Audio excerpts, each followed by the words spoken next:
On this edition of the Tiger Football Report, we'll discuss the Tigers and the Maryland Terrapins. Get ready, fans. The Tiger Football Report starts now.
For an athlete, there's nothing scarier than a torn ACL.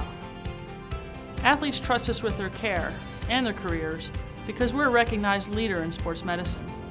Get back to your active life sooner with MedStar Sports Medicine. Wise Market's ice cream plant is based in Sunbury, Pennsylvania, and it's locally owned and operated. We've been making our ice cream for nearly 50 years. We create roughly 70 flavors of ice cream right now. We use local ingredients, especially our cream, which is from our milk plant. The cream is what gives our ice cream a rich and creamy texture. Now, together with our customers, we've created a product called Peanut Butter Indulgence, which will be coming out this summer.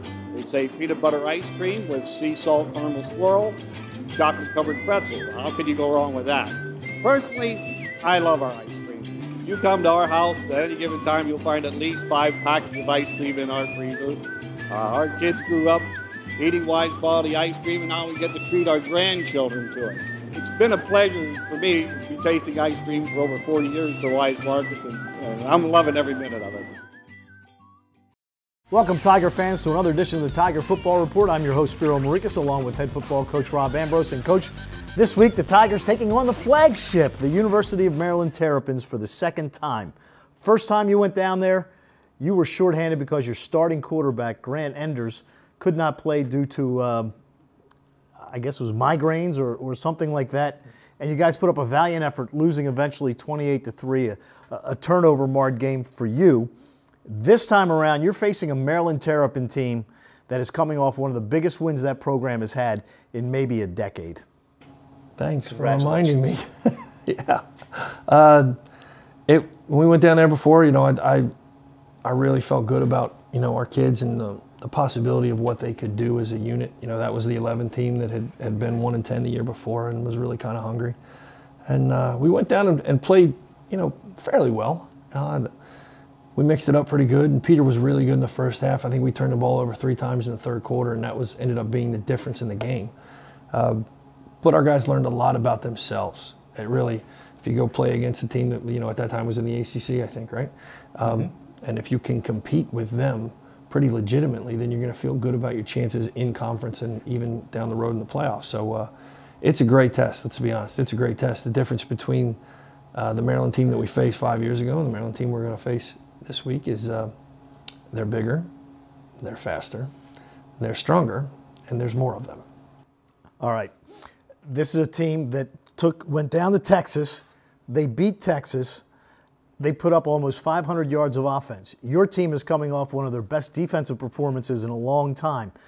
But obviously your defense is going to be tested a little more this week than they were last week against Morgan. I would agree that they're good running the ball. Clearly they're good throwing the ball.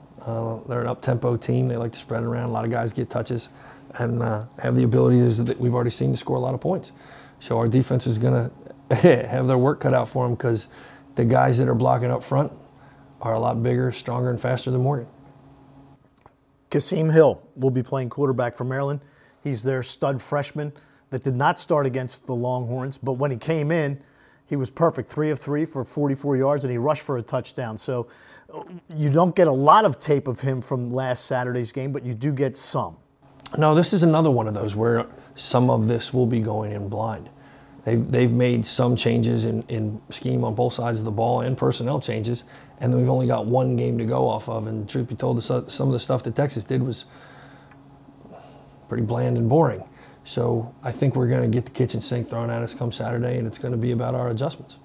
Ty Johnson, their running back, 12 carries, 132 yards last week. He's obviously somebody you're going to have to keep your eye on.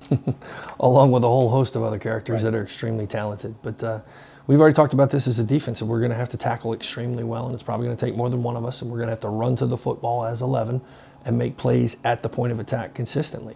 And I said that we have to be smarter in the things that we can control, and that we can control knowledge of the game plan, knowledge of their offense, or knowledge of their defense. We need to be tougher. And tougher's not a I'm stronger than you. Tougher is a mindset.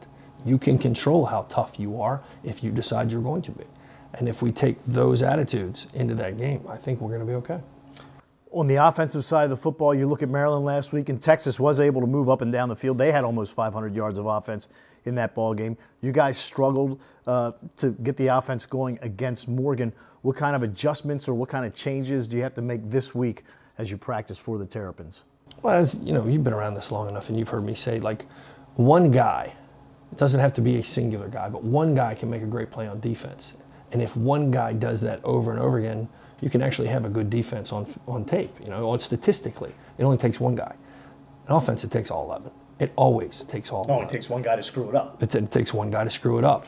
So as you get into playing opponents, you'll watch, not just our team, you'll watch any team in America, that the efficiency of what they do gets better week after week because that cohesiveness begins to really stick.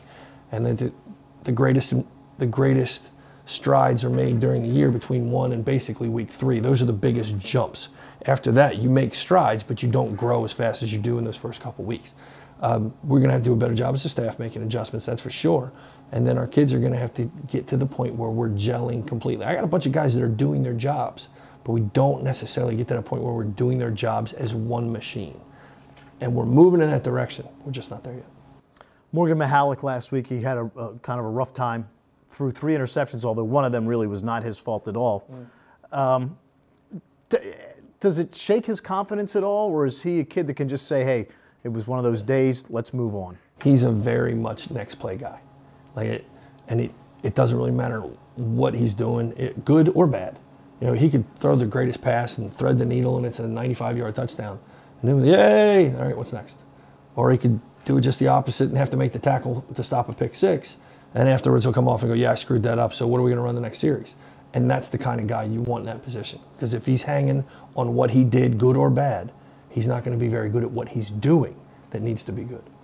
All right, so the Tigers and the Terrapins, high noon on Saturday.